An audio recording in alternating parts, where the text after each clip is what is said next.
രാഷ്ട്രപതി ദ്രൗപദി മുർമു 15ാമത് ഇന്ത്യയുടെ രാഷ്ട്രപതിയാണ്. ആദിവാസി വിഭാഗത്തിൽ നിന്നുള്ള ആദ്യത്തെ രാഷ്ട്രപതിയും രണ്ടാമത്തെ വനിതാ രാഷ്ട്രപതിയുമാണ്. ഭരണഘടനയിലെ 52 രാഷ്ട്രപതി പദവിയെപ്പറ്റി പറയുന്നു. രാഷ്ട്രപതിയാണ് കര, നാവികസേന, വ്യോമസേനയുടെ പരമോന്നത കമാൻഡർ. ഉപരാഷ്ട്രപതി ജഗദീപ് ധൻഖർ ആയിരുന്നു 14ാമത്തെ ഉപരാഷ്ട്രപതിയാണ്. അടുത്തിടെ ഇദ്ദേഹം വിരമിച്ചു. ഇദ്ദേഹം രാജ്യസഭയുടെ എക്സ് ഒഫീഷ്യൽ ചെയർമാനാണ്. ഇദ്ദേഹത്തിന്റെ സ്വദേശം രാജസ്ഥാനാണ്. ഉപരാഷ്ട്രപതിയെ പറ്റി ഭരണഘടനയിൽ പറയുന്ന ആർട്ടിക്കിൾ 63 ഇന്ത്യയുടെ 15ാമത്തെ പ്രധാനമന്ത്രിയാണ് നരേന്ദ്രമോദി. ഇദ്ദേഹം നീതി ആയോഗ്, ദേശീയ വികസന കൗൺസിൽ എന്നിവയുടെ അധ്യക്ഷനാണ്.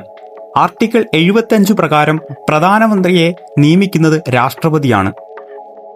നിലവിലെ സുപ്രീം കോടതി chief justice Bhushan Ramakrishna Gavai BR Gavai 52ാമത് സുപ്രീം കോടതി ചീഫ് ജസ്റ്റിസ് ആണ്. ആർട്ടിക്കിൾ 124 ക്ലോസ് 2 പ്രകാരമാണ് രാഷ്ട്രപതിയാണ് ചീഫ് ജസ്റ്റിസിനെ നിയമിക്കുന്നത്. ഇദ്ദേഹത്തിന്റെ വിരമിക്കൽ പ്രായം 65 നിലവിലെ അറ്റോർണി ജനറൽ R വെങ്കിടരമണി ആദ്യത്തെ അറ്റോർണി ജനറൽ MC സത്തൽവാദ് ആയിരുന്നു. നിലവിലെ സോളിസിറ്റർ ജനറൽ തുഷാർ മേത്ത ആദ്യത്തെ സോളിസിറ്റർ ജനറൽ CK ദിഫ്താരി ആയിരുന്നു. ദേശീയ സുരക്ഷാ ഉപദേഷ്ടാവ് അജിത് ഡോവൽ. ഇന്ത്യയുടെ വിദേശകാര്യ സെക്രട്ടറി വിക്രം മിശ്രി. ഇന്ത്യയുടെ നിലവിലെ ആഭ്യന്തര സെക്രട്ടറി ഗോവിന്ദ് മോഹൻ. ഇന്ത്യൻ കരസേനാ മേധാവി ഉപേന്ദ്ര ദ്വിപാഠി.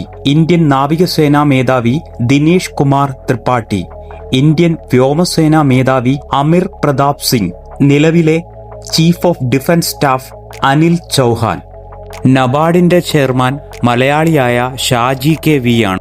നിലവിലെ RBIയുടെ ഗവർണർ സഞ്ജയ് മൽഹോത്രയാണ്. 26ാമത്തെ RBI ഗവർണറാണ്. 25ാമത് RBI ഗവർണർ ശക്തികാന്ത് ദാസ് ആയിരുന്നു. ഇന്ത്യക്കാരനായ ആദ്യത്തെ RBI ഗവർണർ CD ദേശ്മുഖ്. RBIയുടെ ആദ്യത്തെ ഇന്ത്യക്കാരനല്ലാത്ത ഗവർണർ സർ ഓസ്ബോൺ സ്മിത്ത് ആണ്. നിലവിലെ CAG സഞ്ജയ് മൂർത്തി 15ാമത്തെ വ്യക്തിയാണ്.